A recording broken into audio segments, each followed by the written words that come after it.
Dok, gusto kong magpaganda or magpapogi, pero ayokong mahalata ng mga tao na may pinagawa ako. So dito po mapasok yung KBK Juvelook kasi hindi siya filler. Yung mga patients kong iba, takot nun sa Botox. This is just a biostimulator. Ang ginagawa niya, it stimulates your collagen from within.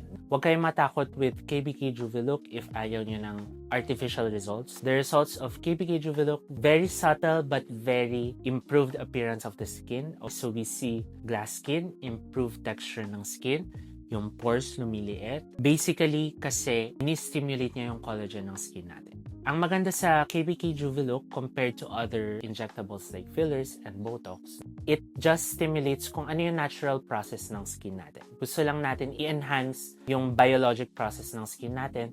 Gusto natin ma-enhance yung collagen production. So always remember, we lose 1% of our collagen every year. We need to replenish yung nawawala. So papalitan natin para magmukha tayong forever young. If you're interested in maintenance para mukhang forever bata and mukhang fresh parate, come visit us sa clinic for your KBK Juvelook.